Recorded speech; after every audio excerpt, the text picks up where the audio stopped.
Pop, pop, pop! Bragman Breakdown podcast.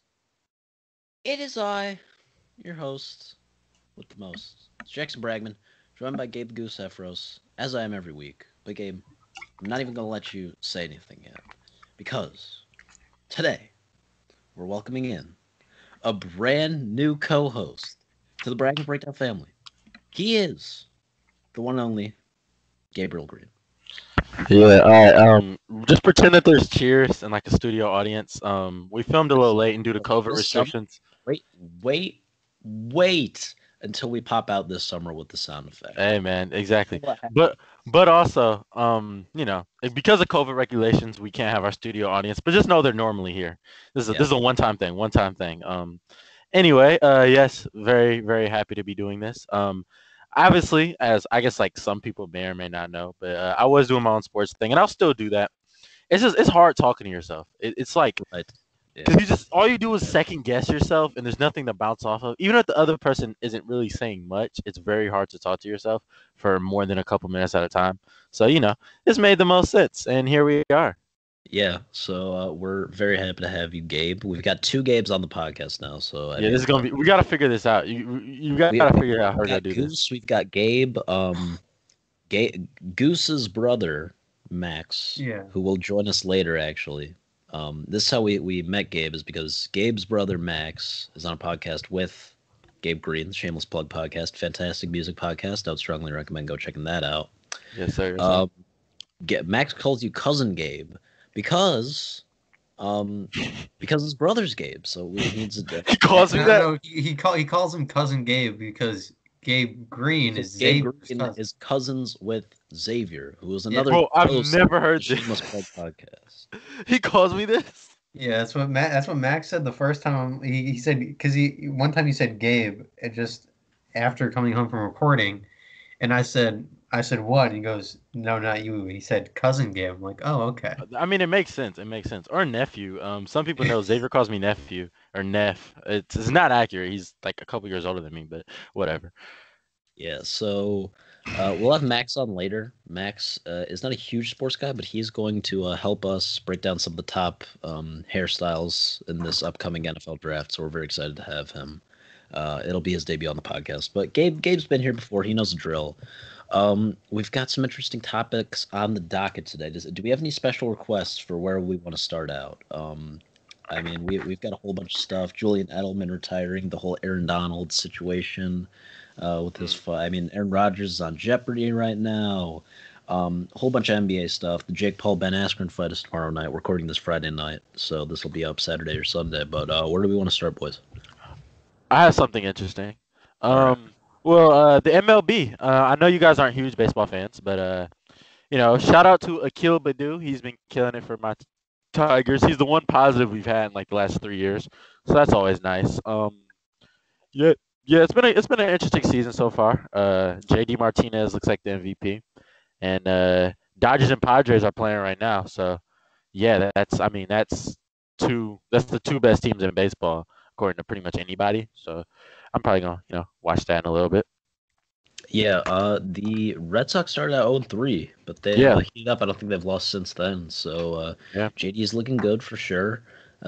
Casey Mize been good for the Tigers. I've watched. Oh yeah, he had Right, I think he had a 7 innings start the other day where I don't think he gave up any runs, so he's looking good as well. Gabe, have you been watching any baseball? I watched the Tigers a little bit, but I probably will more as the season goes on because they've been playing pretty well. And I think AJ Hinch will be a good manager, so it'll be interesting to see how we play. But as of right now, I have watched maybe like one game total. So Gabe Greene. God, this is can you just call him Goose because it's gonna be crazy. All right, I will. It's gotta be Goose from now on, I guess. Okay. Yeah, or something. Yeah. Yeah, Gabe 1 and Gabe 2. So JD, as of right now, thus far, is your American League MVP. Yeah, gotta be. Yeah.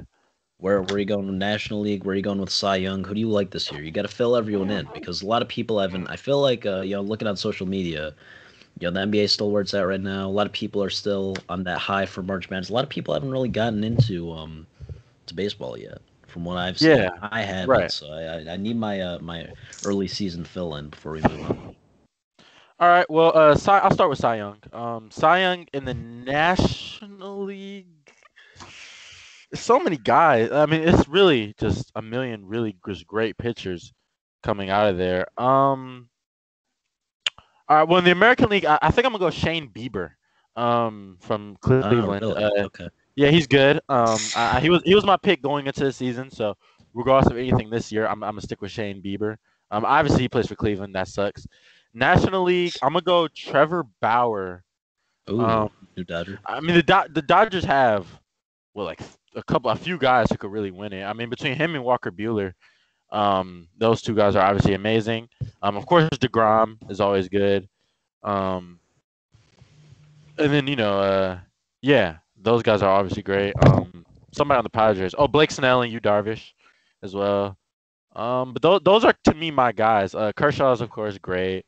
Zach Wheeler's good. I think those are my guys. In the American League though, I like Shane Bieber. Um, I like Ryu a lot from on the Blue Jays. Blue Jays. Ryu's a good pitcher. Garrett Cole is obviously. I'm sure Garrett Cole was probably the favorite to win it going into this. So yeah, I like all those guys. MVP. JD Martinez has been the MVP so far. I don't know if that continues. I think Mike Trout's going to be in that race, of course. Other guys, Akil Baddoo is obviously the MVP in my heart, but yeah, I mean JD Martinez was one of my favorite Tigers, so I guess I'll go with him. National League MVP.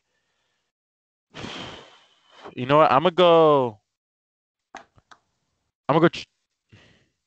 I don't even want to. I was gonna go like Trevor Bauer or a pitcher, but if it's a pitcher, it won't be a Dodgers pitcher because like, how are you the most valuable pitcher Yeah. on a team with four Cy Young capable guys or whatever? Maybe Degrom. Maybe Degrom. So I guess that would if Degrom wins Cy Young, I'll have him as my MVP coming out the National League. All right, fair enough. What's your World Series pick right now? Um, well, my going into the year, it was the White Sox as a sleeper, and the uh and the White Dodgers. Sox. Yeah, White Sox have got some. They do have a really great farm system, or they have had one. So they've got a Yeah. really nice young team there. Yeah, they got a They're good team. I don't like the manager, Tony Yeah, Tony La Russa. not a fan of him either. He's the worst. He's the worst, and he's done a few questionable things already. Just off tweets I was reading. I haven't watched any White Sox games, obviously, but he's done some questionable things. They just threw a no hitter, but I can't remember his name. Just threw a no hitter, but yeah, I did see part of that game. Oh, Rodon. Rodon, yeah, Rodon. yeah. Yeah, Rodon. So yeah, shout out to him. But yeah, really the National League is a three-team race between the two teams in the West, the Dodgers and Padres, who, I mean, both are probably 100-win ball clubs. And I think the only other team who can, at their peak, as teams are currently constructed, really compete with those two guys is the Braves. I just think offensively they're so good.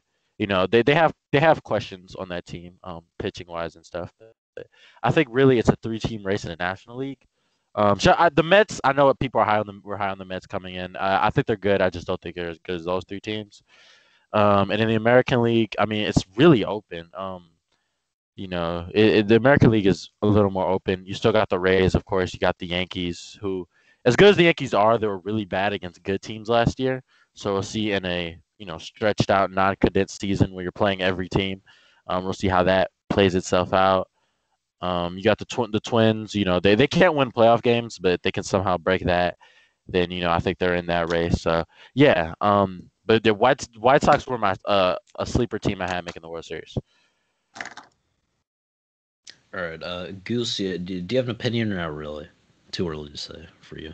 I don't know. I would not know where to begin. So I mean, as far as I know, the Dodgers just won the World Series and then got better in most areas. So I think it'd be hard to bet against them. But I also know the Yankees were supposed to be good coming into the year, but they have not been so great this year. Yankees had some injuries last year too. So yeah, I am a Yankees hater.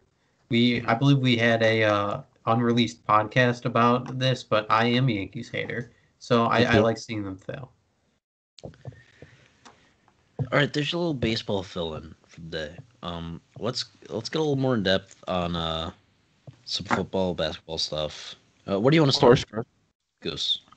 Pick basketball or football? Up to you. Goose watching the Blazers game right now. Yeah, sorry, they just won. They just won. I'm done now. I'm done. Game winner. They won by a point. All right.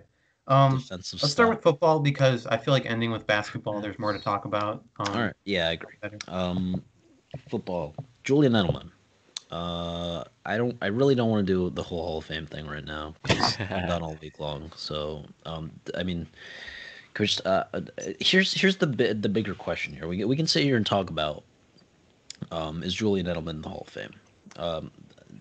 Regardless, everyone will have their own opinion. My question now is far more pressing, in my opinion. Who becomes the new advocate for Jews in professional sports? We've got no one at this point. He was the guy. He was the guy who was stepping in to handle the Myers Leonard situation. He even invited him to a nice Shabbat dinner on a Friday evening. Good Shabbos, by the way. This is unfortunate. Well, is Mitchell Schwartz going to be the guy? We don't have any other notable names in the National Football League. The National Basketball Association. Denny Avdia? I don't think so. Denny Avdia, kind of a fake Jew, but that's neither here nor there. But in terms of real Jews, me and Jackson had this conversation last night on FaceTime, and I think it should be Adam Sandler. Now, I know he isn't exactly a sports player, but he's well-renowned in sports culture, and he has connections. KG he's connected with, potentially Joel Embiid if need be. He has the connections. He has the skill. He's good with the hockey stick and golf. So that was my vote. You will not convince me that Adam Sandler could not have made an NBA roster in his heyday. You will not convince me otherwise. It's simply would have happened. He has the athletic prowess, one of the best golfers on the planet. And then, famously in Uncut Gems, Jews love basketball. Well, it's my favorite line of the whole movie. And it's true. We're living proof of this right now. I think it has to be Adam Sandler. Gabe, do you have any other proposals? As the one non-Jewish person here, I'm my opinion matters the least. But in the NFL, you said Mitchell Schwartz. I mean, he's obviously a fantastic player, so maybe. But I know like some former athletes, like Ryan Braun, who used to play for the Brewers, was a Jew. Kevin Youkilis, and then but.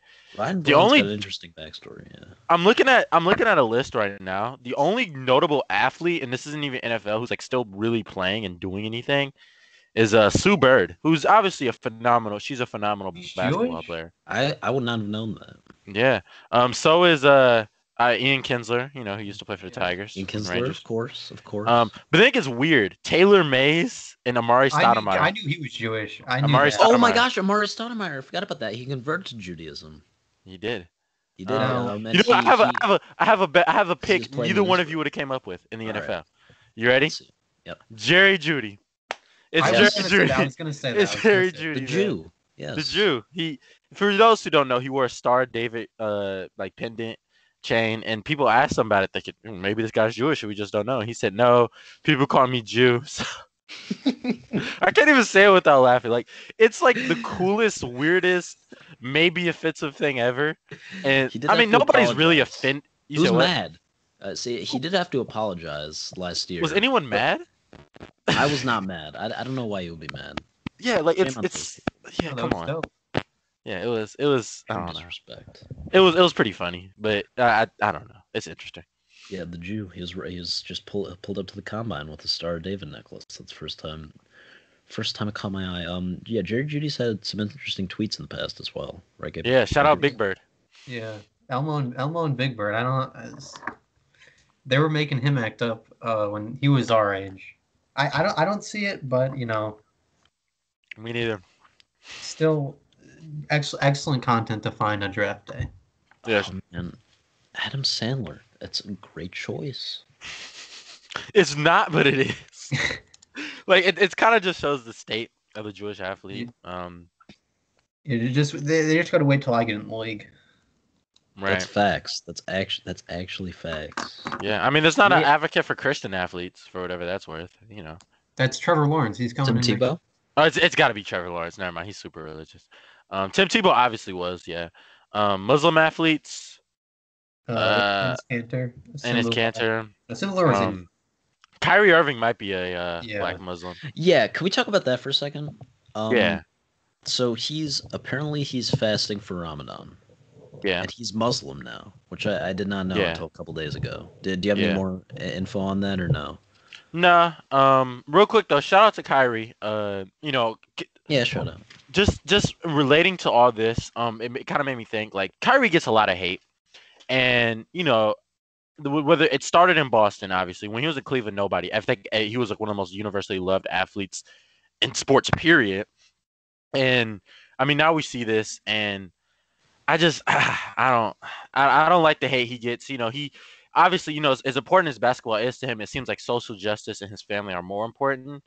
And, a lot of people dislike that, but he has the power to make other things a priority over his job because of how successful he is that other people don't have. And regardless of all that, I respect the hell out of him for it. And he's also a phenomenal player. So, hopefully we just see him playing more consistently. He takes a lot of time off, which again I have no problem with. But shout out to Kyrie Irving. He's been doing a lot of good stuff recently. Yeah. He bought George Floyd's family a house. Yeah. Like some. He didn't. Some wild the only reason we know is Steven Jackson, who was good friends with George Floyd, came out and said it. But like Kyrie doesn't do things for attention. Noted lover of Jews, by the way, Steven Jackson. Right. Him and Deshaun Jackson, man. Yeah. Yeah. They're just misguided, all right. If they don't really hate Jewish people, I could explain it, but it'll take 2 minutes. I could fix them, all right. Yeah, they don't. I know people like that. As an African American, I know people like that. They don't actually hate Jewish people. It's a certain thing that that's more of a shameless plug. Me and Max conversation. Yeah. That, maybe we'll have one day. But yeah. Yeah. I know me and Max have that kind of off camera, but yeah. Yeah. So Jewish, I still don't think we have an official one. I think Ryan Braun's good. Is he still playing? No, he's out the league. I think technically he hasn't retired, but he's not playing. Sue Bird's the only. When you look it up, it's a lot of other people. So yeah. Sue Bird's a good one. WNBA draft last night, which I did not watch, but I saw Dallas had the top 2 picks. Yeah, I don't know how the hell they did that. Yeah, that's I don't know how that happened. But when was the last time didn't that happen in the NFL? Like not that long ago. It happened like draft day or something, I think. I've not seen draft day actually. It's the Browns movie. The Browns movie. Yeah, that movie. They finessed the hell out of everybody. It was ridiculous. I saw a synopsis of it. They took like a running back top 10 and then like a linebacker at like 1. It was crazy. Okay, when that movie came out, taking a running back top 10 might not have been that crazy because Saquon Barkley was top 4. Yeah. Which I mean, what is the next? All right, here's a question. What is the next time? Like, when will be the next time we see like a running back go top 5 or top 10? It'll happen again in our lifetimes. I think it'd have to be like Bo Jackson coming out. I find it hard to believe there'd be any other. Yeah, it doesn't have to be that good. Saquon went 2nd overall. So if Saquon Barkley is in this year's draft class, I don't think he's going top 5. He's not. Right. So he's going maybe top 10, but even then, I don't know. Like with the way the NFL is now, like all right, if not, Najee Harris is probably the first back off the board, and the earliest I've seen him was 22, I think. Like in the 20s, in mid-20s is the earliest I've seen Najee Harris in a mock. So yeah. I do think a team that's a good team, that was like a perfect spot for Najee Harris or another back, even if Najee was off the board. Like the Packers, if they didn't re-sign Aaron Jones, it was just a dumb re-signing. It was a terrible re-signing. Yeah, the hell out of him. They could have just brought back AJ Dillon. They could have just brought back Jamal Williams and then brought in Najee Harris. Or I want to take a running back a couple rounds. Yeah, I mean, they could even go with like Chuba Hubbard in the 3rd or 4th round or something. Yeah, I have no idea. Yeah, I mean, Trey Sermon in the 2nd or 3rd round. So I mean, that's the type of stuff. Like, why pay a running back when you can just draft a new one every 3 years, and you don't even have to spend a top pick on him. You'll still get a really good back. Right. I'm glad they did it though. I'm glad they did it. As a Lions fan. Right. And as a Lions fan, last year, 35th overall, the Lions took DeAndre Swift. I thought that was a great pick. Yeah. Bit high, but I do think Swift is a star. No, I do he would think- have he wouldn't have went much further. He would have went like 2 picks later if we didn't take him. Right. So yeah, that's fine. He has a high ceiling. How long will he be in Detroit? Just with the way the running backs are, I don't know. But if he's a good enough running back, he'll be on some team. And it's like if nobody's willing to pay you top dollar, maybe he just stays. So I don't know. That's something way down the line to think about. Right. While we're on the subject, do you want to get into some NFL draft stuff? Get that out of the way. Yeah. Should we do the Oh yeah, let's wait. Let's do that at the end actually. If that's all right with you guys. All right, that's fine. Well, we'll do the Max segment at the end. But Aaron Donald in Pittsburgh got into a fight at the bar with some dude. Now we've seen the memes. Mm-hmm. Basically, I didn't really get. I kind of looked into this a little bit. I didn't really get a whole lot out of it.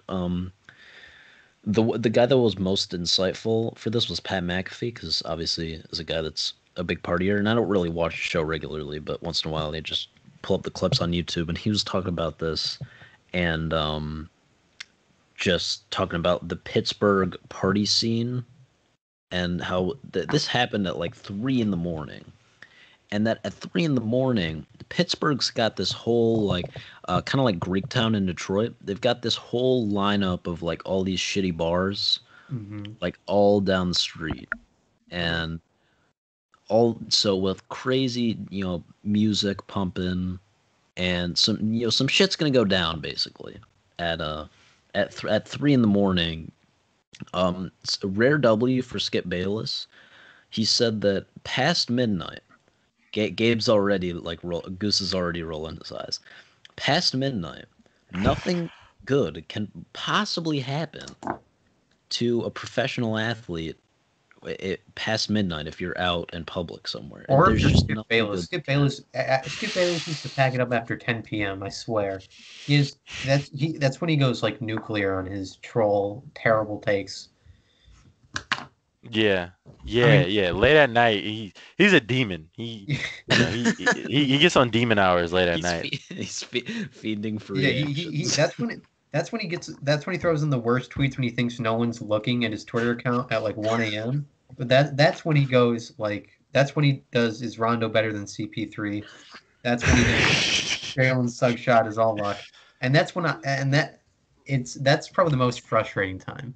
But in terms of Aaron Donald past 12 p.m., what I'd say, or 12 a.m., what I'd say is, out of all the NFL players, I could think of like maybe only Myles Garrett. I'd rather want to fight less just by appearance.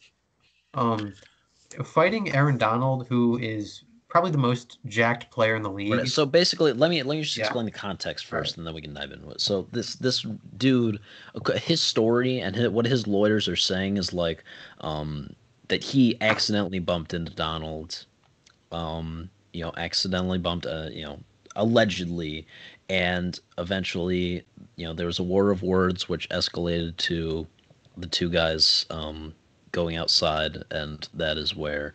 Now, do I think Aaron Donald beat this guy up? Probably, but I do think that this guy must have been saying some really nasty shit for it to get to the point where that was the case. That being said, Gabe, you can go ahead and give your take on what you think actually transpired. We don't know yet. I'm sure more details will emerge in the coming days. As of yesterday, Aaron Donald and his camp hadn't made any statements regarding. I think the Rams made a statement saying that they were aware of the situation and that they were looking into it or something. So not too many details have emerged yet. But overall, just what are your thoughts on the whole situation? It was probably. I mean, I haven't even seen the video, but it was probably a situation where I don't think there is a video. Well, there's a video we just don't have. I mean, we might not have it, but his lawyer claims there's a video backing up that Aaron did not assault this man. It's probably a drunk guy talking shit, realizing, oh shit, this is, the best player in the NFL, and then, I mean, we see that he probably says some shit because people you could get away with talking trash at a game, but in face to face is a whole different thing, and yeah. That's probably what Right, happened. because you can't blend in with the crowd. Like it's in, and yeah, no one in there, no one in their sober right mind is talking shit at Aaron Donald. Let's be not honest. even You got NFL players, really.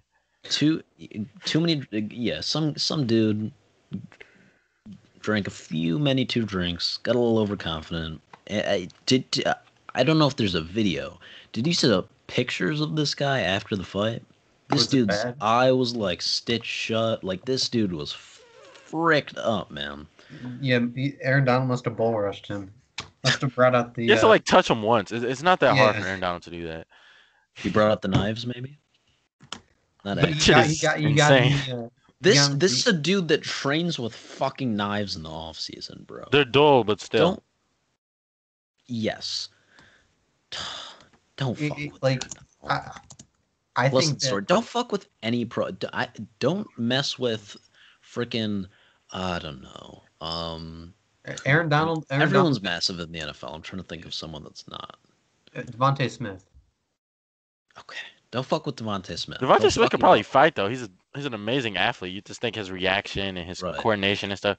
He could probably fight. He fights above his weight, I'm sure. Like by average. We should average do people like a standard. draft. Because we haven't done a draft in a while. We need to do a draft of athletes that you would take in a fight, like a 5-on-5, like Survivor Series team. But you can't just take the biggest dudes. You got to take like one dude from each weight class. We got to do something like that. All right, we got to. Yeah. So don't fuck with NFL players, man. It's not gonna. It's not. It's not gonna go your way. So we'll see how that transpires. Yeah, that's what happened to Tyreek Hill's son. Bro, Oh my god! Don't mess with Tyreek. Man, that's Shit's funny gonna as hell. happen. Oh man, shout out Tyreek Hill. Well, yeah, okay. That's funny as we'll give him hell. a shout out. I can tell by the inflection in your voice there. You're very excited, Gabe. Yeah, Gabe, man.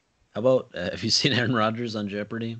Has anyone? Am I the only one? Yeah, I I've saw seen a couple clips. Yeah, I've just seen clips. He's a good. I think he's a good person to host. Obviously, no one could ever replace the late great Alex Trebek. But if you're gonna have a celebrity host, I think Aaron Rodgers is a good host. He's a funny guy. I don't. Again, you talked about Pat McAfee. I don't watch Pat McAfee, but Aaron Rodgers goes on there. Yep. And yeah, I like it. I think it's a good fit.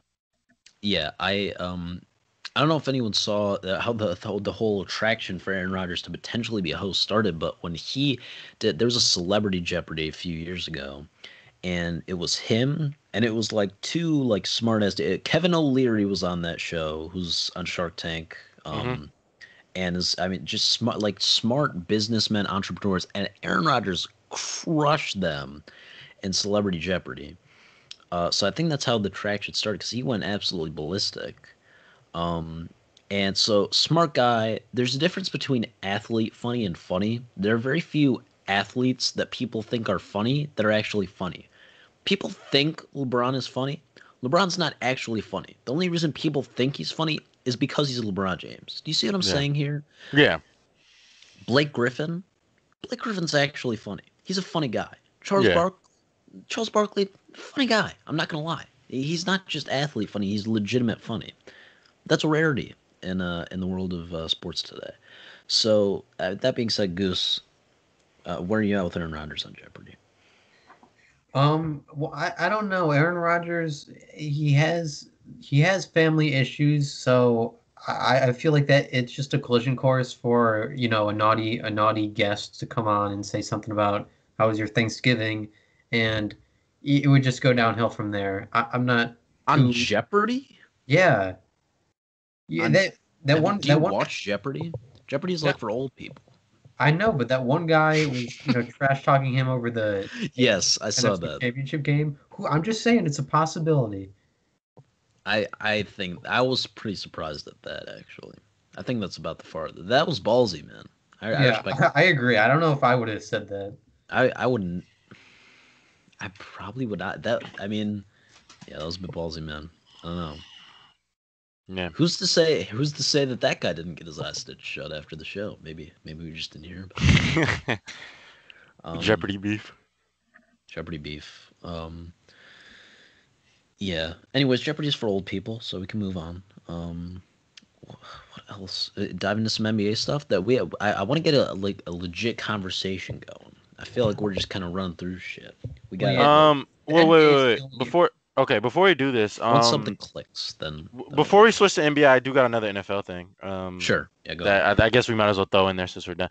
Um, NFL draft wise, there's been a lot of speculation about Mac Jones going at 3. And if you don't pay attention, obviously for one, the 49ers did trade up to the 3rd pick, and that seems weird because you figure Lawrence and Wilson go top 2. It seems like Fields or Trey Lance maybe, but if you know Kyle Shanahan's history, guys he's worked well with were Matt Shaw, Matt Ryan, guys who are game managers. He doesn't like guys to go out the script. But at the same time, it looks like that was smokescreen, and they went to Fields Pro Day. They looked like they liked him a lot. But it's just interesting. Like I can't fathom the idea of trading up all that stuff and then drafting Mac Jones, who's basically just Jimmy, who probably healthier. He's better. He probably has more potential than Jimmy. But it's like you're not really getting better, and you traded up for this guy. A guy Because it's a win now team, so there's no guarantee that Mac Jones makes you that much better next year. Where even if you stick with Jimmy, from Jimmy not led, but they made the Super Bowl with Jimmy Garoppolo. Had they won that Super Bowl, had Jimmy Garoppolo not over, and that's why you can't have that's why you probably can't win a quarterback with a guy like Jimmy G. That roster was just so good, and if Jimmy G had not overthrown Emmanuel Sanders on that one play in the second half, 49ers are Super Bowl champions. And this is a whole different conversation. Jimmy G is a beloved figure in San Francisco. At this rate, it doesn't look like he's going to be their quarterback next year. Yeah. So, if they draft Fields, he'll probably start still. I don't think Fields is I think Fields will start. Or you think Jimmy will start? I don't know if Fields is ready to start his rookie year. If any guy can make him do it, it's Shanahan, or maybe not game 1, but midway through. We'll see. I don't know. Right. That is the one fear. Trey Lance definitely isn't ready, but right. Yeah, it's yeah. Trey Lance is playing like 22 games or gooses. Yeah, and when people talk about like, oh, Alabama, dominates everybody, so Mac Jones, it's easier for him. Trey Lance is on a team that dominates their competition more than anybody, probably in sports. North Dakota State, it was just this unbelievable dynasty for the last decade and a half or whatever, and they were blowing out teams. Obviously Carson Wentz went there and stuff, but yeah. So he didn't face pressure. Like he was never pressured in college. He was recruited as a safety. Really? Yeah. Yeah, I didn't know that. Yeah, he wasn't recruited as a quarterback. And he's a talented guy. He has potential, but yeah. Did he measure out at his pro day? Because I saw Fields ran like a 4. I'm not sure. Something 4.45 or something. I don't know how much Fields is 40 times. A lot of them very the fast. The combine's a lot more reliable usually, but it can't be exaggerated that much. Fields is insanely fast. We've seen that play where Fields is caught up to Trey Sermon against MSU. Yeah. That like stuff like that. He's a great athlete. Trevor, all these guys are pretty good athletes, with the exception of Mac Jones. Which again in the NFL, you're not making throws consistently, just standing still. You're not making throws in the pocket. You got to be able to be off platform, and I think that's where a guy like Wilson really. Fields and Lawrence do it well, but Zach Wilson is insane at that. Like this is maybe it's their last names, but like he reminds me so much of Russell Wilson. Like just the arm talent of his ability to escape the pocket and throw it from so many different angles. Like Aaron there Rodgers. are certain parts of his games that a little bit of Aaron Rodgers, a little bit of Mahomes-ish stuff. Even not that he reminds me of Mahomes, but just some of the different positions that he's throwing from are unbelievable. Like you wouldn't think that he's getting the ball from location A to location B. If you're just watching the play and you have no idea where the ball goes, like right. You're seeing him like in the middle of being tackled and just running all over the field, throwing off his back foot, and then he's just throwing darts to guys that are getting open because of how long he's evading the pressure and how long he's allowing receivers to get open. So, I do think that Zach Wilson is very similar to Russell Wilson in many different ways in terms of Russ's mobility, because Russ doesn't really pick up a lot of yards on the ground. He just extends plays and breaks sacks. I do think that's something that Wilson's going to be able to do at the next level. Do we think that the top 4 picks are going to be all quarterbacks? The first 3 are guaranteed. The fourth one, if Atlanta picks there, I'm gonna say it's Kyle Pitts. But if they, I mean, and nobody's trading up for anything but a quarterback. Nobody, I'd imagine from 4, unless like the Lions want to trade from 7 to 4. But even then, Atlanta's apparently asking for a lot. Don't see that happening. Yeah, I'm a right as of right now. I'm gonna say no. New coach there, everything. It's tough to get a new quarterback in. So I'm gonna say that fourth guy, which I mean, the fourth best quarterback to me is Trey Lance. I think to everybody but the 49ers who liked Mac Jones a lot, would have Lance over Mac Jones. So I think Lance will fall. I mean, hey, if the Lions want to take him, he'll be there. I'm pretty confident of that. Who do you I think? think that's an interesting debate, especially around draft time. Should the Lions take a quarterback or a weapon? I think we're gonna suck next year, so it might be worthwhile to just take the weapon and then try and hope for a quarterback. But Yeah, you still gotta fill holes at the end of the day. The You're not issue. you're Go not ahead. gonna be like we suck. We're gonna suck this year, so let's suck another year, and then next year we'll fill all the holes. Right. No, it You have doesn't to work like start that. now, right? Also, Lance is better than any of the quarterbacks in next year's draft. Like the top quarterback in next year's draft is probably Sam Howell, or Spencer Rattler, the guy QB from Liberty. Like there's some good quarterbacks, but Desmond Ryder is good as well from Cincinnati. But Trey Lance is probably a I kind better of like prospect than all Howell. those Is guys. Spencer Sanders will be eligible too. I think Yeah. I'm. Listen, I really liked Oklahoma State last year. I liked their defense in a conference that doesn't play defense, and they were just a team that was always on Fox. I was just always watching Oklahoma State, especially before Michigan, like before the Big Ten started. I don't believe in Spencer Sanders. He has the talent, but he does too many things that piss me off right. too Yeah. often. That if it wasn't if Chuba Hubbard didn't have a great game, they didn't win. So yeah, I mean, yeah, Sam Howell's good. Lance is a better prospect. Yeah. I was surprised. Rattler has the potential to be like a really good prospect. We just gotta see him do it for a whole season. And I mean, people who I talk college football with, which I'm sure we'll talk this more closer to it, but I think Oklahoma's gonna win it all. So we could see a Joe Burrow situation where he just, they have a great year and he leads them to a title and goes number 1. So regardless, though, I like Lance more than those guys. If you draft a quarterback in the first round, I don't care if you draft him at 1 or 32, you have to love him. Even because if you draft him at 32, he's still a first round quarterback, and if he doesn't work out, it's a lot of pressure. If a first round receiver doesn't work out, it's one thing, but if a first round quarterback doesn't work out, that's a risk. Especially if you draft a guy and you still don't have a quarterback, like you just don't have a good quarterback on the roster, and you drafted this guy 2 years ago. So, you have to really love Trey Lance. Obviously, one of Jamar Chase or Kyle Pitts will probably be there. Actually, well, if Pitts goes 4, then at 6, who's that? Miami. So Miami would take Chase. So, I mean, at that point, I'm not taking a weapon. Bengals could even take him at 5. Who knows? They look. They probably won't, but Burrow really wants Chase, from what I've heard. But they'll probably take the worst case scenario for the Lions is Pitts goes 4. Sewell goes 5, and then Chase goes 6. Because I'm not taking. I like Waddle and I like Smith. I'm not taking them at 7. I think I would take Jalen Waddle at 7, but I agree. I had him in my Lions mock draft the other day. I had Waddle. I mean, in that spot, I definitely think Trey Lance. I would take over all of them because I would too. Yeah. Chase, I think. Or sorry, you can go again. No, I wasn't. Yeah. Yeah, it goes. My bad. God, oh my God. The listeners gonna be mad confused. Some shit out, bro. Yeah. Just gotta stick with Goose, I guess, until you can figure something out. Goose.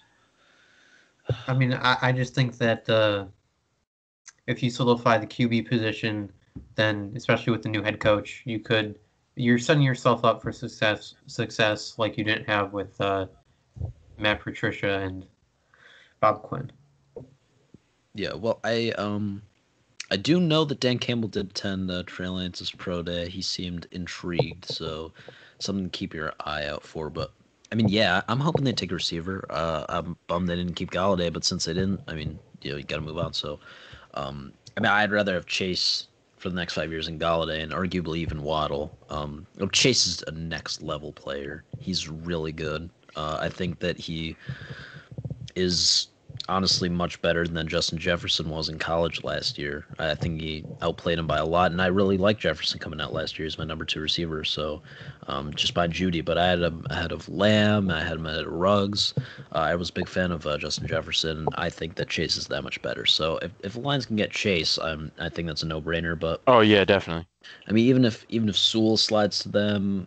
Yeah, I'm fine with that. They have so many different holes that they need to fill. So I'm really anything would be good. I'm not against taking a corner. Caleb Farley is falling for some reason. I don't understand that. Basically, Caleb Farley was the consistent number 1 guy until recently. Now it's probably Patrick Surtain from Alabama or J.C. Horn. And I really like J.C. Horn, but I mean, I'm not against taking a corner at 7. You know, the idea of having Okudah and another good young corner, that's cool. I would love to be able to take an edge rusher. There's just nobody worth it at 7. So, yeah. Honestly, I probably want to trade back. That's probably where my mind is at. I just don't know if that would be a real option. That we're getting enough back. If we can get a second out of it, then I do it. Yeah, what I think we could see happen is like a pick before we select. I think we could trade if like a quarterback is there and a team like Washington really wants to move up. I think we could potentially move back. And then then we'll have more options. Not necessarily there won't be better options, but there will be more options to choose from. Depending on what happens. Draft too. I mean, yeah. So I wouldn't be opposed to that. I don't think that the level of guys because like you said, if we trade back out of the top 10, we're still gonna have our pick of Caleb Farley or J.C. Horn or Patrick Surtain. One of those guys are gonna be there, and you compare him with Okudah. I mean, obviously. As we all know, I'm not a big Desmond Trufant guy. He got let go. I mean, he did not work out last year. Justin Coleman, they really just have Okudah, and Okudah didn't play that well in the last year. I'm not holding that against Okudah because the Patricia scheme was just so bad. So we'll have to wait and see. And I mean, I do think that in terms of secondary guys, I do think Tracy Walker. I mean, who's like the only guy that can tackle on the entire team. Will Harris. Don't say what Amani. Amani's great in coverage. Amani last year was so abominable in the open field at tackling. Oh, yeah. Amani cannot tackle at all. He's a great corner in coverage. In man coverage, he can lock a guy down. Even in zone, if you want to use him as in that way underneath, he's great there too. So. They could really draft legitimately any position. I think it's really a best player on the board situation. And when you look at that board at 7, there are so many guys that are top tier players. Or if you're able to trade back 5 to 6 spots, if not more, I would even trade back 8 spots if we can get a second rounder, like Gabe said. And we get a second rounder out of that, and we're still going to have our pick of some really, really good football players. So I mean, that's my thinking. If we can get an extra second rounder and we can stockpile picks, and we get Jalen Waddle instead of Jamar Chase or something like that, or we get Rashawn Slater instead of Penei Sewell, I just think that's a no-brainer to me. Yeah, who knows? NFL draft. What do we have any hot takes for the draft? Someone that's gonna slide or go higher than we think. My general hot take is I think this class is not quite as good as people are making it out to be. I just don't think that. I think some of these guys just won't be as good as people are saying. I think Micah Parsons. I think that just some of these guys won't be as good as they've been advertised, and it will just be not a bad class, just not as good as expected. I get that. I think offensively, this is as good of a draft coming in that we've seen in a while. Obviously, what the results are, I don't know. Defensively, this draft is not great. There's 3 good corners, sure, but I mean, Kwity Paye is good, but I mean, comparison to recent drafts where you have the Bosas and Chase Young coming out, there's a huge gap between those guys and Kwity Paye. In other drafts, he'd be like the 3rd or 4th edge rusher. I still think he has. I mean, he has all the potential in the world. It's just all potential with him. That's the difference between him and a guy Chase Young. So Still don't think this Kwity Paye is a better prospect than like Devin Bush was, or even maybe Rashawn Gary. You could even make the no. case. Rashawn Gary, I'd probably say yes, just because I mean, I agree. yeah, Actually. I Take him don't over know. Gary. I don't know. A mock draft I saw had Aiden Hutchinson going at number 2 next year, by the way. So look forward to that, Michigan fans. But yeah. But no. It's gonna be awesome. It's gonna be awesome if he goes like top 10 or top 5 because there's no way he's gonna get like 3 sacks next year, and it's gonna be. I think he's really good. I think he's good, good. but it's gonna be bad when he's playing and then the rest of our defense collapses, and then it'll be like overrated, no production. It's like okay. Yeah. Also, last thing I want to say about anything college related. Well, not it doesn't have to be, but Michigan, big loss, big L. Oh yeah, I saw Worthy. Holy fuck, dude. I don't know. I'm kind of like I don't exactly know the whole story about that. Something to do with admissions. He liked to tweet about something. I don't. Yeah, I knew that, but I mean, Michigan is really deep at receiver, so I'm not sure how much of an issue it is. But that's true. Yeah. But he was our best incoming receiver. So either way. How far? Yeah. Also, I don't know if you guys can see this. He posted this on his Snapchat story. So just random funny. What's I can only see part of it. I can't see the whole thing. I couldn't tell you why he did it. What did he post? I've seen that picture before. Yeah, oh, man. Man, we need that guy at Michigan, man. Yeah, I know. My sister sent me that, and it's funny because my sister's a junior and he's like 17. Very weird. Yeah. Does Molly care? The answer no. She no. She's quite often on demon time, as they say. Molly's made her way around the U of M campus. Y'all niggas are evil. Okay, y'all is evil, bro. Y'all is evil, man. Bro, I don't know if Max ever told you this, but I don't know. Do you only have one sister? Yeah, one sister. Okay, so she saw me on Tinder and she was like, "Oh my God, are you the guy from the podcast?" And I lost my shit. I'm like, "Yo, I'm excited." And then she was like, banned from Tinder, bro. This is before that. And, that's so bad. Yeah, she was just like, LOL. She was like, "I'm Max's sister," and I'm like, "All right, that's pretty funny." She was, "I just want to say what's up." I'm like, Anyway, people always find their way back places. You know what I'm saying? I'm back. I'm back in the game. Don't worry about how I got back there, but I'm back. A follow up on the shameless plug would be how I got back on Tinder. But that's yeah. But NBA or whatever. So the injury thing, I know Goose wanted to talk about that. Do you want to lead it here? Or do you want me to? Yeah, I'll lead and say that the controversy was that the shortened schedules and the short off season has led to all these players being injured. Especially this conversation happened after Jamal Murray got injured, and I just want to say that these ACL tears, all these like non-contact injuries that happened in the way that like it happened with Jamal Murray, which was it just happened off a hard fast break and it was a hard land.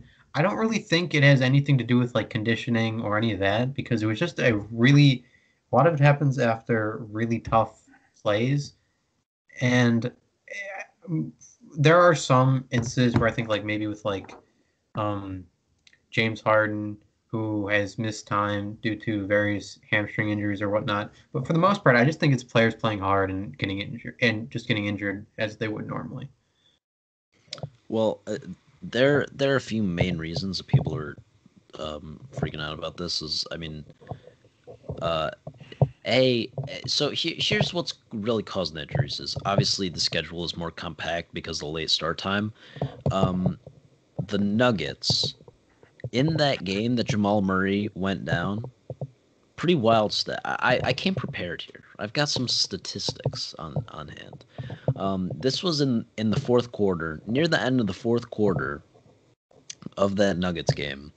That was the sixth game that the Nuggets had played in 8 days. And it was the very end of that sixth game.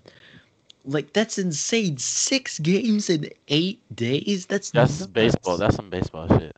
That's bonkers. So I think it's obviously the more compact schedule. That's crazy. That's bonkers. That's ridiculous. It's that. It's also because of COVID. Guys have been in and out because of COVID. 147 players have missed time because of the COVID protocols, all this stuff, which is like a third of the league basically. Yeah. That's a crazy number. So a lot of teams have not been doing as many like shoot arounds and practices as they normally would, just because because of A, COVID, I mean, you're just making it harder, and then B, the more compact travel schedule. So, I mean, they might have a shoot around in the morning before the game, but they haven't really had time to practice and get in the groove of things. And they're just going all out in these games, and they're playing so frequently where they're pushing on all the second nights of back-to-backs, and there's so many back-to-backs. Where you're on the second night of a back-to-back, your legs are gassed, you're just trying to push through and get the W in that final game, and it's close, and these guys are competitive. They don't always know what's best for them. So, I do think that that's a factor. However, something interesting from the NBA, I was reading an article on NBA.com that the amount of injuries that have occurred, overall total injuries this season, the injury rate is actually down 6% from last season. I do think the main reason that this is surprising, because we feel like there have been more injuries this year, is because a lot of top guys have been out. Like Giannis just returned to the lineup last night. He's missed some time. Embiid has been out. Anthony Davis has been out. LeBron James has been out. Curry's been out. These are all guys that have missed several weeks. Harden. Kyrie, I know he missed time for personal reasons, but I do believe that he's had an injury. KD was obviously out for over a month before he came back about a week ago. Who else? I mean, of the top Harden. MVP candidates. Right. Did I miss Harden? Yeah, my bad. Harden. Like Jokic has been healthy, but that's because Jokic doesn't jump or do anything. He just shuffles his way down the court. Surprisingly, Zion hasn't been too banged up. I don't think. Not at all, really. No, he's been fine. Yeah. He's been laying off that gumbo. The Jazz have been pretty lucky with injuries. Mitchell just went down today. Mitchell got hurt today. Did he? Oh, yeah, ankle sprain. I think it looked worse on the court than it actually was, which is good. Yeah, he was I crazy think amount of pain. Yeah. Yeah. Hopefully it's all right. I didn't see that, but it's an ankle sprain. Yeah, up till this point, Mitchell and the rest of the Jazz, Gobert, Ingles, Clarkson. What else they got there? Is Derek Favors on the Jazz right now? I don't think so. Yeah, Derek Favors is the backup. Gobert. It's a pretty deep team. Bogdanovich too. It's a good team. Bogdanovich shooting like way over. Yeah, Conley's actually having a really good season. I was not in the Conley All-Star camp earlier in the year, but since the All-Star break, I think he's played better. Actually, I think he's been really, really good. Yeah, he has. So I think he definitely deserved that All-Star nod. He's been real good. So, I mean, Suns have been pretty lucky. None of their big three or big four, if you want to count Mikal Bridges and DeAndre Ayton in there, none of those guys have been hurt for extended periods of time. But Kawhi's missed time. Paul George has missed time. So a lot of these top names have been out, and I think that's why it's registered more and why we're paying more attention. Whereas, if random guys are going down in regular seasons, we're not paying as much attention. We're not as in tune with it. So I think it's just because these superstars are playing even more minutes. That these are guys that are already playing 40 minutes a game to begin with, if not more, and now they're doing it. Five in 5 different games on 7 nights, or 6 games in 8 nights. Those are ridiculous numbers. that you're playing 6 games in 8 nights. I'm trying. Isn't that just that's a back-to-back day off, back-to-back day off, and No, then back to back-to-back? back. Yeah, and I mean, if I'm a coach, I'm not playing. I'm not playing Jokic or Murray more than 4 of those games. I'm like, there's no way. Yeah, I mean, I guess I didn't realize that they played that many games, and I agree, but I mean, I do think it is hard on players, but at the end of the day, like most season-ending injuries just happen, uh, like they don't happen That's true. because of fatigue. They happen because they're playing hard. So I I think it's guess just Well, this is more I think stress on it's your body. yeah, I yeah. think it's the wear and tear on a nightly basis more so than the fatigue per se.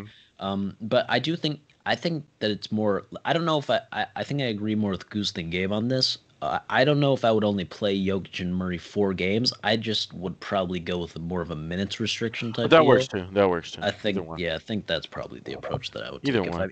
You can play them all 6 games, but on the second night of those back to backs, I mean, just play those guys. Just 20 cap them at 30 minutes. minutes. Yeah. Yeah. An interesting thing. We brought up all the guys who got hurt. When you think about guys like Embiid and KD and Kyrie and Curry, these guys get hurt all the time. This isn't like a new thing. These guys, Yeah. as great as True. Steph Curry is, he always misses time. He's kind of a lock to miss time every season. Kevin Durant's coming off injuries, and even his last year in Golden State, he was missing time. Kyrie Irving's always missing time. Like this is not. Harden never misses time. That guy's like a robot, so him getting injured is a little different. But Embiid especially.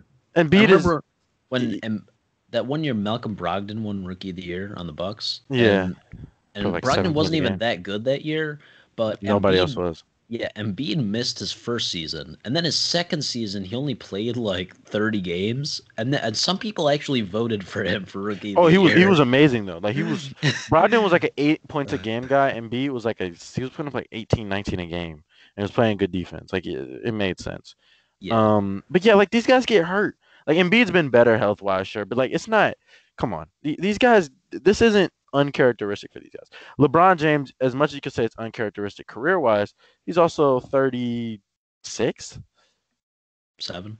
Yeah, 36, something like 37. that. So it's like, like it's Every year with LeBron, it seems like he's always just keeps getting older. It's crazy. right, but right, but no, it's just like I don't know. None of this is that surprising. And so it's like, I'm not trying to sound like an asshole, but at the same time, for these guys, a lot of these guys probably would have gotten hurt, right, in a normal situation. Now, is this more wear and tear on your body? Yes. If I'm a team like Philly, if I'm a team like Utah, Phoenix, this time of the year, I'm going to start lowering minutes, maybe start giving guys more games off than I normally was, especially a guy like Chris Paul. But, I do think though it's important for certain teams that are on the cusp here, not necessarily on the cusp of making the playoffs, but on the cusp of maybe contending. A team like Dallas got to get they don't have a red choice. hot right now. They don't have a choice, yeah. Here's the But I'm thing, talking about like the really good teams. Dallas got to get red hot right now. Not only to get, I think it's expected to be top. If they're not top 6, then just they're fucked. Dallas is a team that has to get red hot right now if they want to make a conference final, because they have to head into the postseason red hot, and they have to get on a roll. They have to win, 17 of their last 20 games if they really want to be in a position where they can have a chance of making the finals with how loaded the West is, because they do have the talent. Like Brunson is a phenomenal scorer, and Maxi Kleber's a guy That's your that's go-to guy. impressed me. A team with Luka and Kristaps Porzingis, you go straight to Jalen Brunson. Well, obviously those go without I'm saying. fucking with you. Right. This is funny. I mean, obviously, Luka's one of the better guards in the league. He's best white boy in the league, confirmed. With ease. Jokic. What the Yeah. hell? What? I would take Luka. I don't know, man. That's Jokic tough. is amazing. I'm going Jokic. All right, that's fair. But like Dallas, the team, like the Nuggets are pretty much out of it now, actually, without Murray. I think they can still be anybody but a healthy Lakers team in the West. I don't know about that. I know Jeremy Grant too, so I mean, like, and Yeah, but they got Murray- Aaron Gordon. Aaron Gordon's Right. Jeremy Grant's been better for the Pistons than Aaron Gordon has been pretty much ever in his career. But if you compare Jeremy Grant with the Nuggets, which is the only fair way to do this, to Aaron Gordon's better. So do with that what you will. Also, but you also have to consider Murray's been playing good defense this year. Yeah. So you're going to lose some of that. I don't think Jokic is And they some traded Gary great Harris. defensive stopper. No. They did trade Gary Harris, who might not have been healthy for the playoffs anyways. I don't think he's even playing right now. But you know, I mean, he's regardless. a good defender. Right, he's a great defender. So, I mean, it's all he does. I'm sure like Will Barton is a little too old at this point. Like Paul Millsap, guys are normally, solid defenders. Like I mean, Paul Millsap can play the anchor of that defense. Yeah, I mean, Jamal Murray's the anchor of your defense. You're fucked, but you know. Yeah. I just think I think it helped. I think it's just another man down now. Like I do think that they at the beginning of the season they really got exposed without Grant on the defensive side of the ball. I do think that really hurt them not having Grant in there, because I do think that Jokic started out the season really poor defensively. I do think that they figured some things out, and credit to Mike Malone because he just got them playing much better defense as the season went on, and Murray turned into a really good defender. Early on, I was seeing like Murray was getting some all defensive team recognition. I'm like, what? But the more I watched, the more I think he deserved it. Goose, what? Yeah, I mean, personally, I think that I just want to see the Lakers Nets play. As I just want to see them play, and I think they will end up playing, because injuries and all this stuff. But I just like every year there's so much talk about like these teams contending and can they do this or can they do that, and it's always annoying, or not annoying, but I don't know the word for it, but like every year it's just going to be there's only like ever a few teams who you really think can win, and I just don't really see anyone but the Lakers or the Nets or maybe the Clippers really coming out of their So my question to you then is, tell me why you don't see the Jazz or the Suns realistically coming out of the West. Most of it is like, have they ever came up? Would they ever? Oh my! What? No, that's not fair. Interesting. No, what? I don't like that. I don't even disagree with what Goose is saying. I am in full agreement. However, this is the guy that's always saying, "No, tank. I want to be the last guy out of the playoffs, so we have a chance of getting so we have a chance of getting the 11th pick instead of getting playoff experience." What are you saying here? All these young teams, you always hate. You're like, No, that's not what I'm saying. That's not what I'm saying. That's not what I'm saying. I'm not saying they shouldn't. I'm not saying they shouldn't. In general, no. You always say that young NBA teams that lack playoff experience, it's better for them to miss the playoffs than get in the 8th seed. I don't think I've said that, and even if I have, the Nets and the Suns are the 1 and 2 seed. All I meant was that I don't think they're going to beat LeBron in the playoffs. That's all I mean by that. I can't see them beating LeBron. It has nothing to do with like matchups or anything. I just don't think they're going to beat LeBron for whatever reason in the playoffs. I can just feel it. Okay, for me, for those two teams, I like Utah's chances more.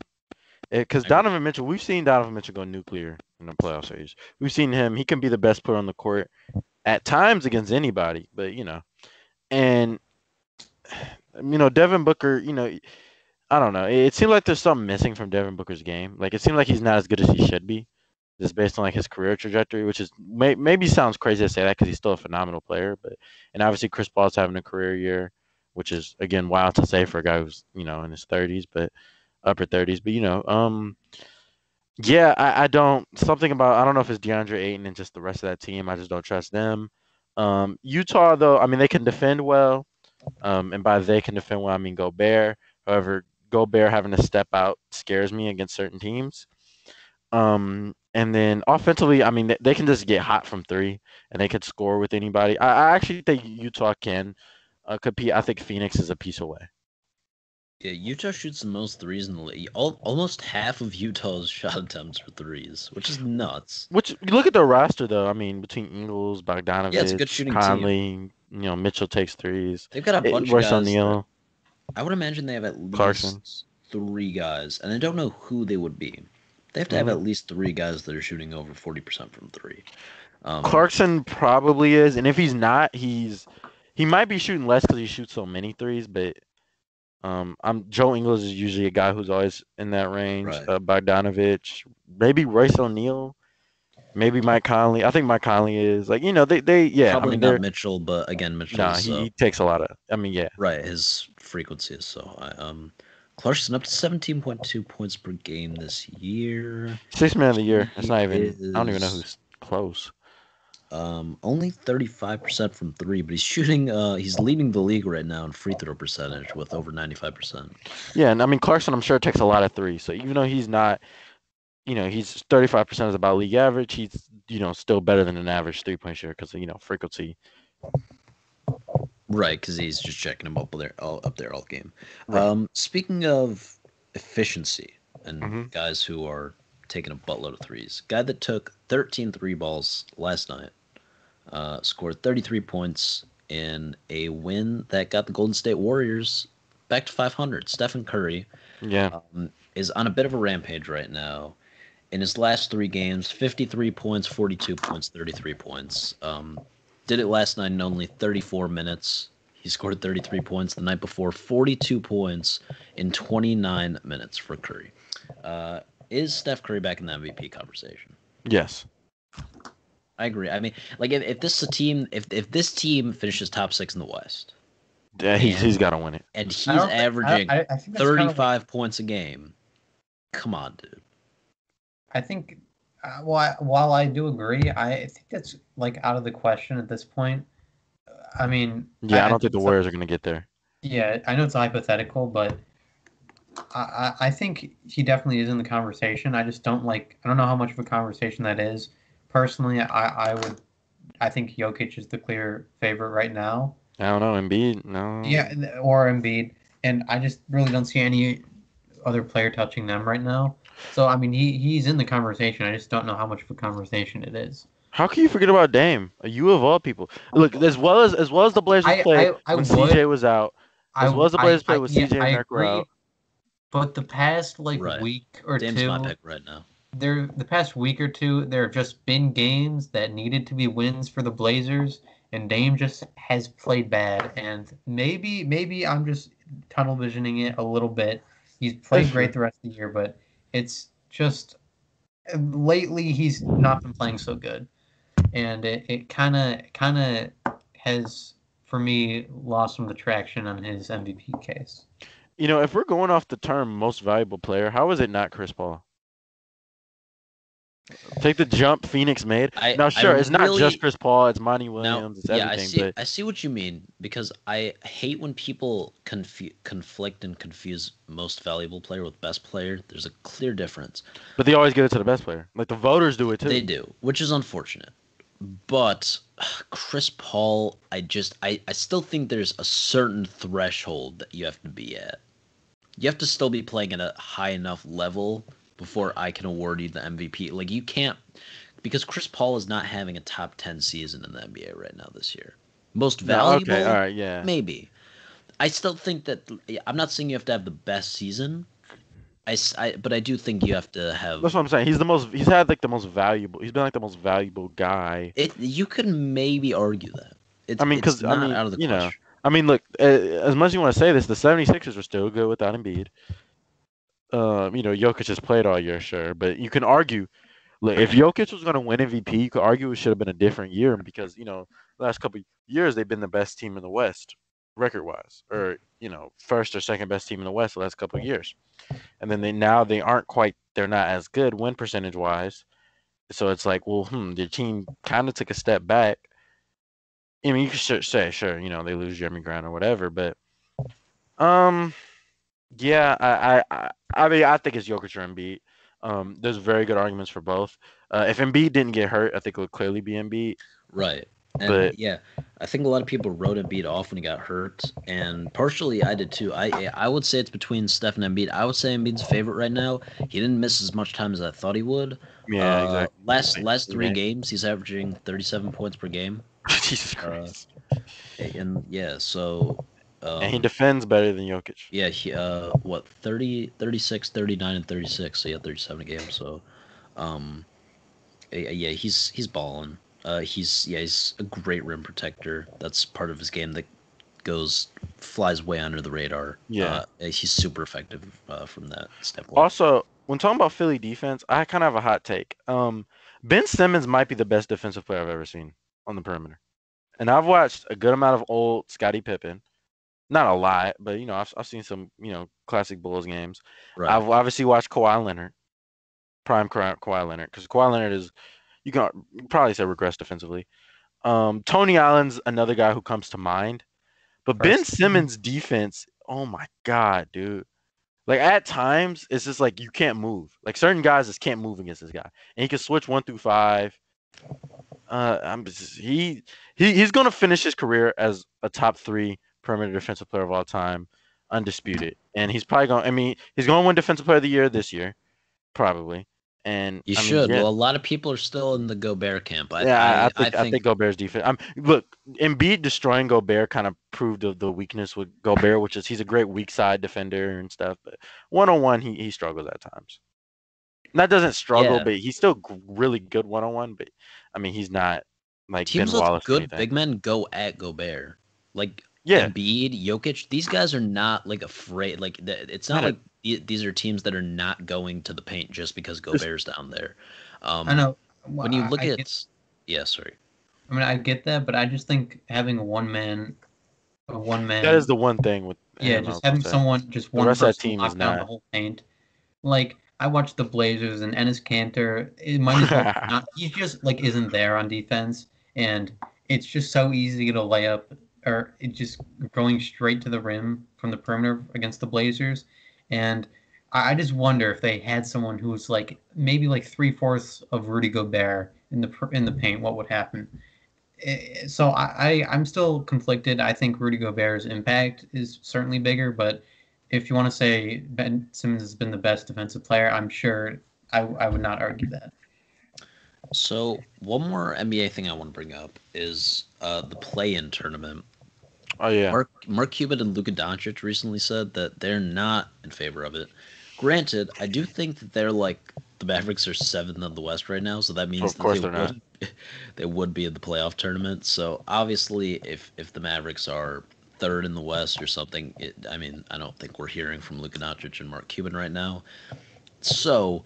I think we can all agree that it's dumb timing and it's dumb for them to bring this up at this particular point in time, even though I like Luka and I like Mark Cuban.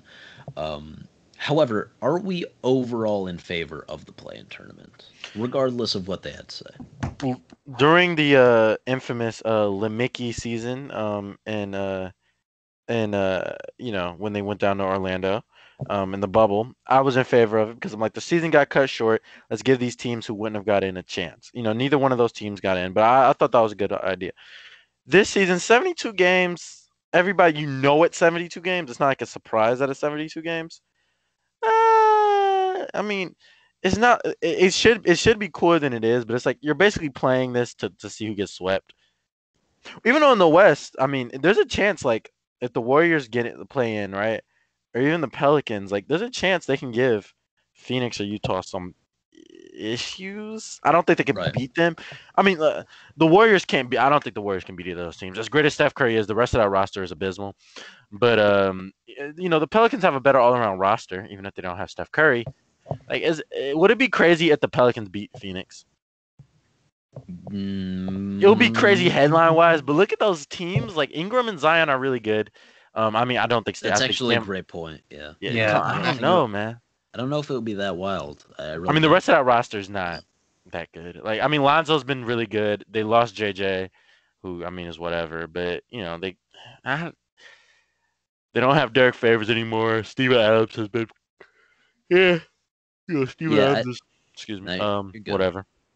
Yeah, I think it's just a thing. I think the main reason that Silver is so in favor of it is just to prevent tanking, because he's been trying so hard the past few years and changing up the lottery odds and stuff. So just gives 2 extra teams a playoff spot. Teams at the end of the season are looking at the standings and they're like, we have a legitimately, like, we have an 80% chance to finish in the top 10. Whereas we only have maybe a 40%. Now those are bad odds. Let's say we have a 50% chance to finish in the top 10. Like there's a legitimately strong chance versus only having a 20% chance, 30% chance of finishing in the top 8. Is it Right. really worth it? Whereas, hey, we're almost in the top 10. Let's not shut these guys down yet. Let's try to get these guys some playoff experience here. Whereas if you only have a 20% chance to make the playoffs, then you're like, all right, are we really going to risk guys, getting hurt? Let's not really play super competitive to close out the season, and then let's just tank for a top draft pick, especially in this year's draft class, which is so unbelievably stacked. I'm really pumped for this year's NBA draft. I think that next year's rookies are going to go absolutely crazy, but I think it's just a preventative measure for tanking, giving extra teams a chance to make the playoffs. Whereas when you look at a team like who won today, the Pistons or the Thunder? The Pistons. Oh, they did. Okay. Yeah. Thunder probably not making the play. No, they threw in the towel in the season. Oh, well, right. I mean, benching Al Horford and yeah, it was clear they're like, all right, this is cool, but yeah. So let's take a look at a team like. Oh well, the Kings are on a 9-game losing streak right now, so maybe that's not the best example. After they won 5 straight, by the way. Yeah, I mean, Luke Walton sucks, and their roster sucks so bad. Their roster is kind of weird. Like I mean, Buddy Hield should get traded just because them having Tyrese. Buddy Hield past few games has been balling out. I agree he should have been traded, but I mean, if they think him, Fox, and Tyrese can work as you can have all 3 of those guys on your team, then I'd do it. But I don't think. I mean, either way, I don't think Buddy Hield is that phenomenal of a basketball player. Yeah, very streaky too. Why can I not find games back? He's a good shooter, but for that contract, I'd trade him. If he was on a lower contract, I'd keep him because the spacing is phenomenal. Yeah. So when you look at the Pelicans right now, they're 11th. They're 2 games out of 10th place. They're 4 games out of 8th place. That's a huge difference. That's massive. With only however many games left to go, 72 games. They have played 56, so that means 16 to go. Yeah, my quick math on the fly. Yeah. So you're 2 games back. Thank you. Oh my god.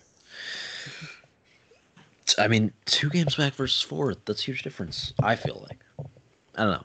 So I do think it creates some drama. I do think it creates some excitement, little like wild card action. And so basically, how it's going to work for those who don't know is the 7 seed will play the 8 seed.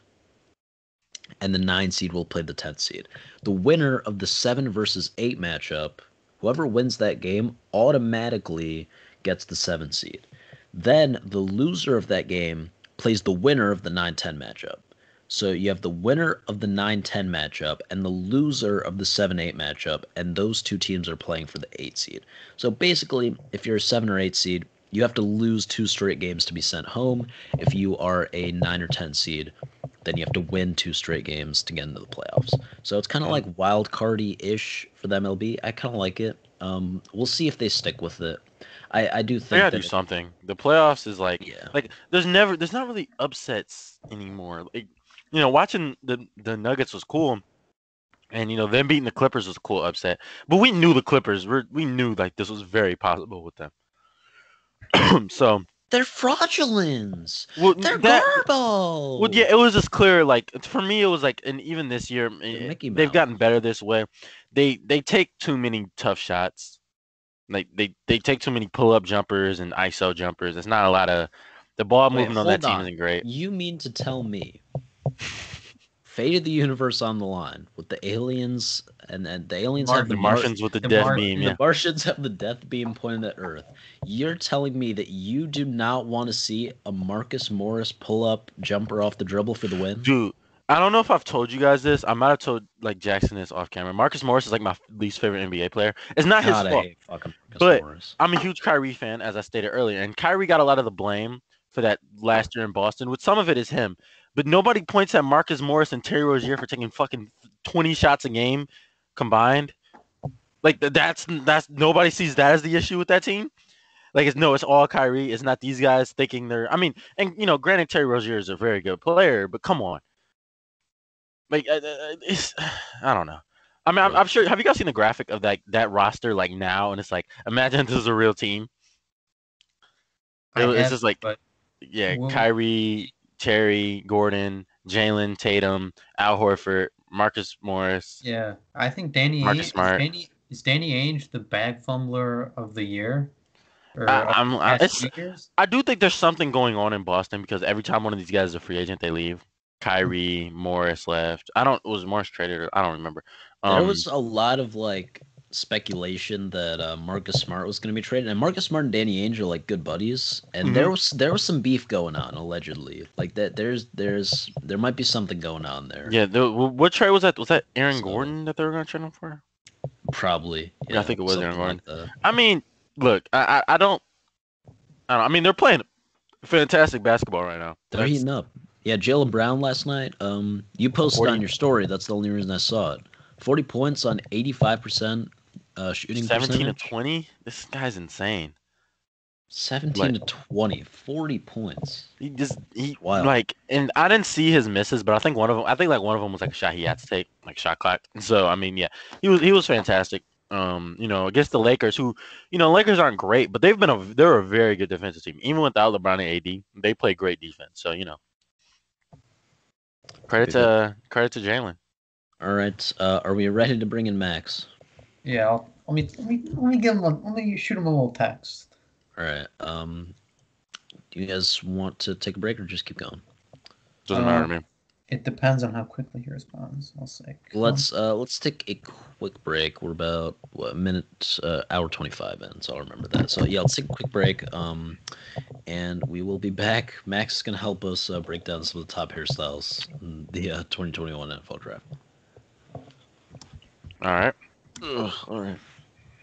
Well, we ate some good ass food earlier.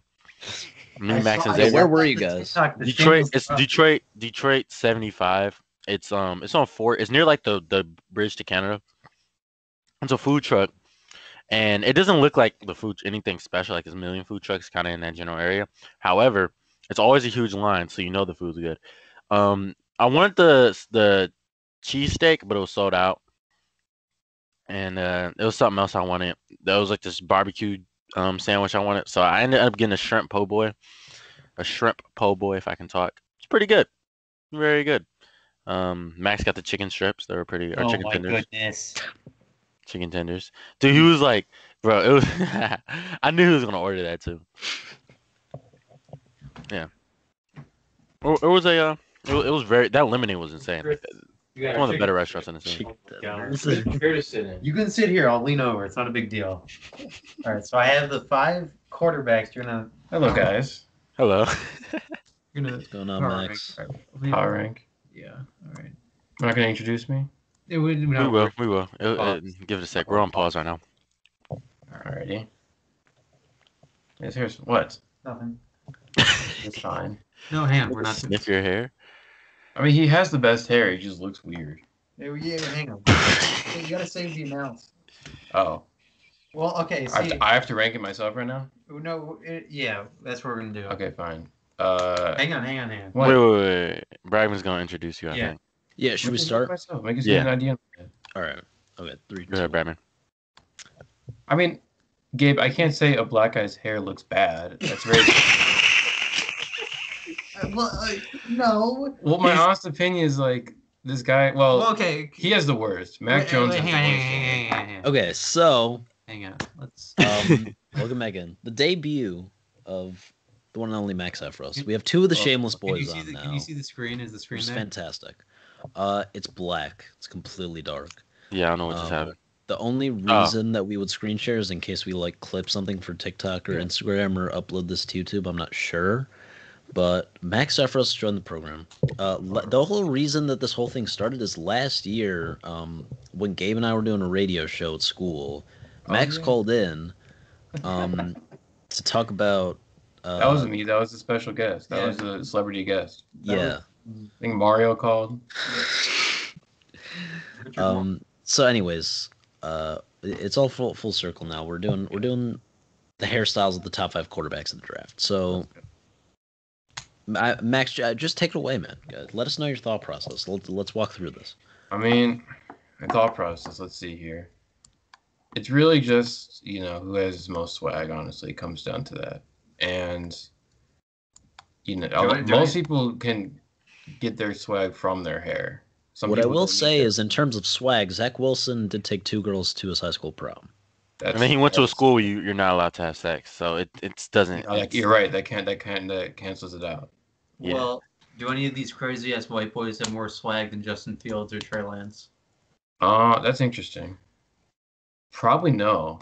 Trey Lance is Lawrence, like Okay, fun fact, Trevor Lawrence recently engaged. No, recently married, not engaged. Yeah. Have so you that- seen that's Trevor not- Lawrence girl by any chance?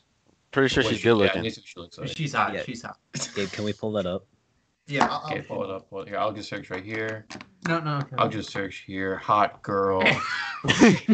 Hot girl. Type in P, see what pops up. Oh, never mind.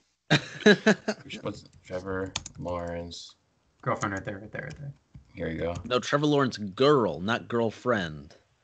But the girl Well, that looks like yeah. him. See, Yeah, that's pretty. Yeah. Okay. Yeah. okay, Yeah. Jackson notoriously only likes ugly girls, so his opinion doesn't matter. That's a weird trait to look She's for. something about her face is weird. It's kind of like It's like the mouth area or something, right? she has like a pudgy face.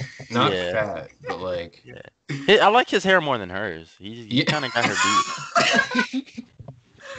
that's true. You know what? He has a very like featured face, and she has a very formless face. He's They like kind of counteract each he other. looks like a Cro-Magnon. That's He's what like I imagine. He's like Stonehenge. Yeah, and she looks like a blobfish. So I think it kind of makes it go together. Actually. Yeah, This it's picture's horrible. I'm sorry. This is yeah, so- yeah. I mean, he doesn't have a lot of swag. He just has nice hair. That's the thing. He has Christian swag. He does have Christian Nice swag, Christian which is boy. not which is an oxymoron. So, let's see. If I had to rank, I think obviously Trevor Lawrence has the best hair, which is unfortunate to say, but it's true. I think Justin Fields has pretty cool hair. I mean, it seems like the typical like Pretty athlete hair. conventional. Yes. You know what I'm saying? Mm-hmm. Mac Jones looks like it's gonna go soon, so he has to be dead last. Trey Lance. Trey Lance is kind of like baby hair. You know what I'm saying? Yeah, very. He Yeah. he looks like he looks like Who? this one college basketball player that has the exact same hair. Oh, great analogy. Yeah, He looks like a guy with the same hair as him. that's not goddamn. Zach Wilson actually has pretty nice hair. Trey Okay, Lance. how- I He feel just doesn't like- have- I he's feel not like nice without with that it. goatee. I feel like Trey Lance looks like he's young. He has a goatee. Goose enough. Okay, quickly, how Just a tall little do you think Zach Wilson is?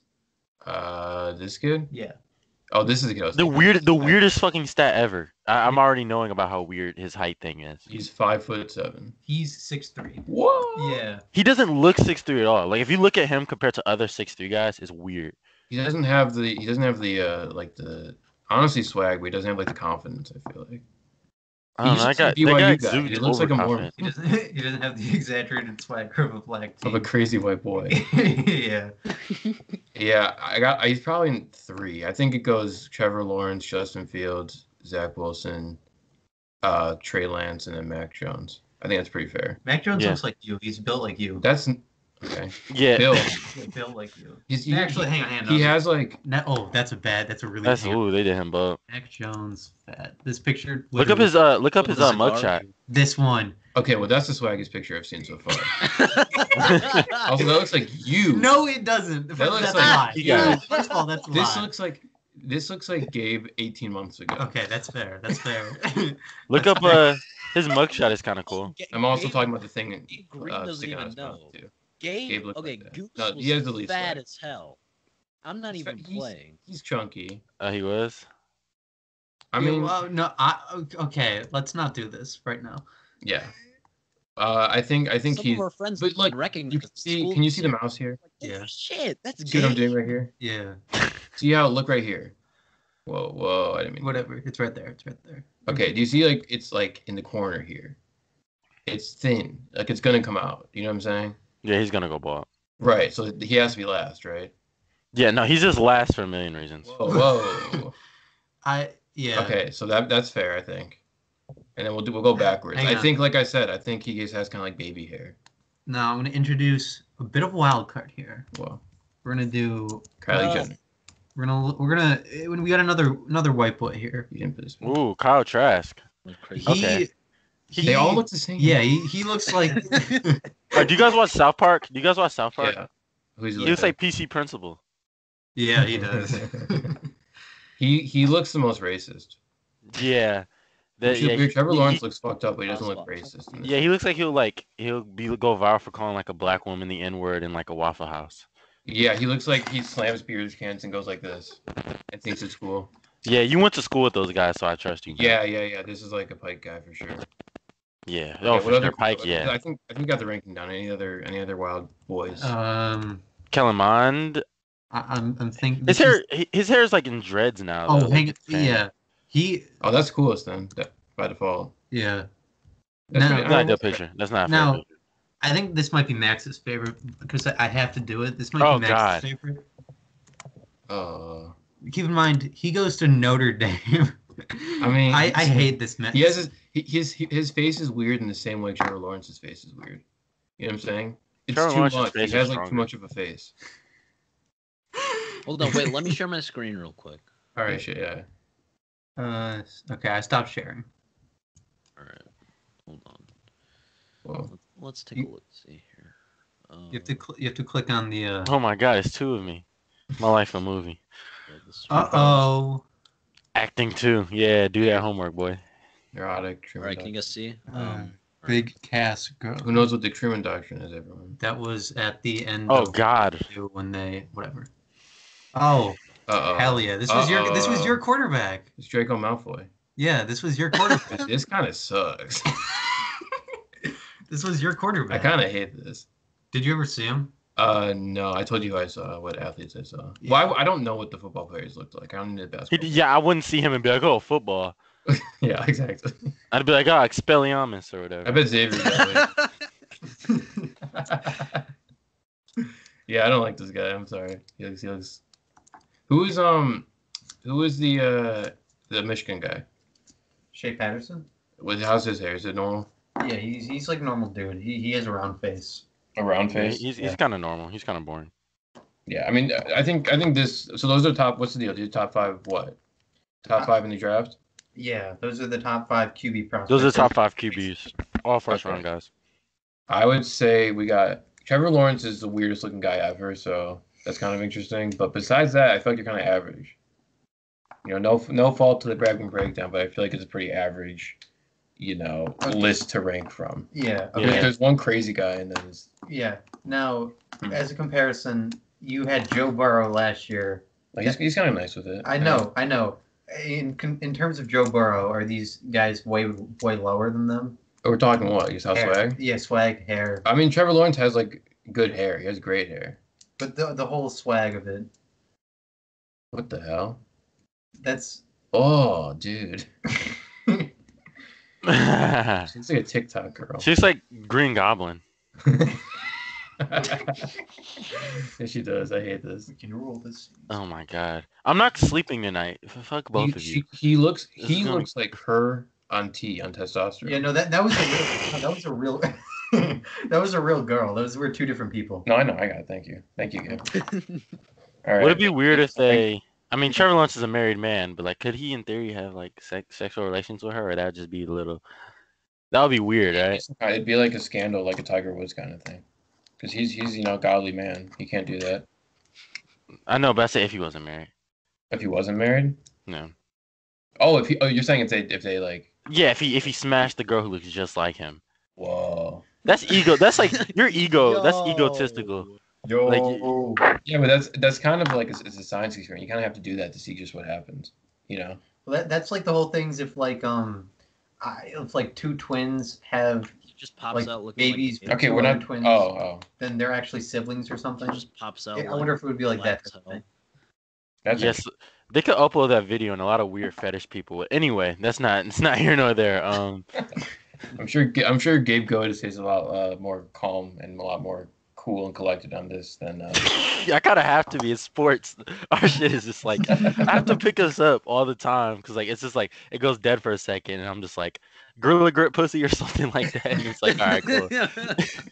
classic. Yeah, that was the moment. That was Yeah, the bro. moment. Like, there's, I don't know who's listening to this, but if you haven't listened to ours, Wait, yeah, what? yeah. We always shout it out. So, I don't know what go episode. check out this the is. Shameless Plug podcast. Max, Gabe, and Yeah, if you look at our clips, look up "Is Sex a Birthday Gift?" Oh Yeah, yeah, that's a a classic. shitty That was birthday. I went back and listened to that whole episode actually. a great episode. The one we just uploaded was pretty good too. Yeah, I So, like that one too, honestly. Yeah, the When one we have just did was nothing- one of the best ones. The book club. Yeah. Shout out to King James. Or what did I say? You I said said Bronny. You said Bronny. yeah, Bronny. Yeah, that was pretty cool. But yeah. All right, boys. All right. I did my All bit. right, well, thank you, Max. Appreciate I'll see you it. see you in a little bit, bro. Yeah, Have should a we good just rest of the podcast. should we wrap it up here, bros? Yeah. Yeah. Yeah, it's definitely 12 o'clock. They're definitely not. Okay. So it was about a little over an hour and a half. I think it's a good episode, guys. Good first episode for Gabe Greene. Hopefully, as we get more comfortable with each other, we'll once we start like fucking with each other, and once we start making fun of each Whoa! other. Sheesh. I saw the other day on ESPN. I was shocked. It was like ESPN2. They had some like draft thing, and Micah Parsons was like, and this is on ESPN, mind you. Mm-hmm. And he was like, yo, that flavor, bro, it just bursts in my mouth. And he's like, oh shit, pause. Yeah. And he said, and they didn't cut any of it. And everyone at the table, it was like all these draft prospects, they're doing some training thing, and they're at a dinner, and he's like, pause, and they're like, bro, that's sauce. And he's like, and he keeps saying like, bro, I said pause. I'm like, Yeah, bro, what how's was this airing on ESPN? What was the Clint Capella one with like That's Chris Paul and most- James Harden? What did he say? I don't remember, but like, It was bad. yeah, I think it's ironic that that's the most sus thing that Micah Parsons did, and not like Bullying a ejaculate- kid to make him leave his school. We're Yeah. forgetting about that. by like ejaculating inside of him. Now that sounds a little gay to me, but Is that what he did? It's something in on it's not that. Yeah, that was my reaction, and then This on guy TikTok, cannot be I- in the same city as Killian Hayes. It's Yeah. it's too much of a bad combo. The arenas are across the street from each other. I sense something bad happening. Prayers up Big for Killian, Big man. Killian Hayes guy. By the way, he threw an amazing assist today, so shout out to that. Ben, I was I like really a- wish. it was like I a really whip, wish I was higher on spin. Killian Hayes right now. I really do. Bro, he's in his passing. He would go like 8 assists, 7 assists, 9 assists. Like he can do that. I don't know. Yeah, he looks better every absolutely. time he plays. But yeah, Yeah. I mean Tyrese Halliburton should be a Piston right now, and I agree. If Tyrese to a Halliburton was a certain Piston, level.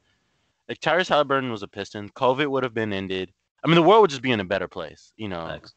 Yeah, but Jackson was telling me that on draft night. It was crazy. We were sitting there. He's like, I want the Pistons to take Tyrese Halliburton. And I wanted Denny. Goose is not right. Goose is not used to being right. is the thing. Yeah. I wanted Denny. at You that wanted the point. Jew. I can appreciate that. Yeah, I didn't want Obi. I was scared we were gonna go Obi. Or did Obi go before us? I can't even remember. No, he You wouldn't pick after. Okay, so yeah, going into the draft, I'm like, oh, it's gonna be Obi, and I'm gonna kill myself. But it wasn't. And yeah, You see, they tried to trade up to 3 to take Patrick Williams. yeah, they really like. I like Patrick Williams. I like him a lot. I do, but I they mean, tried to trade up to 3rd overall to take We could've Patrick gotten, Williams over Tyrese, over LaMelo, over all those. I mean, guys. yeah, taking Tyrese at 3 wasn't anything anybody would have done. Hindsight's everything. But Right. I mean, but come on, they traded up to 3 to take Patrick Williams, bro. Guy that came off the bench for Florida State. I don't know. yeah, wow. Anyways, once we start, getting to know each other a little bit better. We just gotta catch a vibe, bro. We really just Exactly. gotta catch each Right. other. That's how the shameless plug pod is, is Yeah, doing low so key. far. Once I got used to being around Max, it got better. It genuinely It is takes a while. fantastic. Once it- I it realized I is- like this guy, like, It is. I mean, I know I actually liked fun. him, but I mean, Gabe and I mean, I don't even know if I like Goose. But yeah, He kind of sucks. how long Yeah. have y'all known each other? We've known each other forever. We didn't really become good. I mean, we know each other since first, second grade, but we weren't really good friends until. Yeah, but before like 6th grade, I remember distinctly being like 4th grade, and I saw Jackson at Temple, and my mom was like, "Go say hi." I'm like, "No." And so that's how I describe how it was before like 6th grade. Okay, all right, fair enough. Yeah, I think like end of 6th grade was what we Hey, man. became best. I hear Temple puts people together, so And Shabbat dinner. Yeah, Of course. we need to have Kevin Durant, Russell Wilson at Shabbat dinner in the future. Facts. Yeah, Westbrook Well, and Kevin well, Durant. Michael Rappaport there. We'll have. All right, maybe not. All right, we're pushing it. We're pushing it. It'll get violent quick. All right. But yeah. I think it's a good way to end things. Yeah. Thank you guys for listening to the Bragman Breakdown podcast. We will be back next week with next week. Make sure to tune in. Very special episode. We have the mock draft invitational. So Gabe will be here. Gabe's a new co-host. So the three of us will be on most pods. I mean, maybe one of us will miss occasionally, but for the most part, I think it's going to be the three of us every weekend. So I'll look forward to that. But next week we have the mock draft invitational. So I'm hoping to get 16 or 15 people, whatever. So everyone's going to have 2 teams, and they're going to draft on behalf of those teams as if they were the GMs, and there are going to be trades and everything. So all 3 of us will be a part of that, and we're going to have some other people as well. So be on the lookout for that. That'll be next weekend. But in the meantime, enjoy the week, and we'll see you guys next time. And with a peace, guys. Peace. Peace. Peace.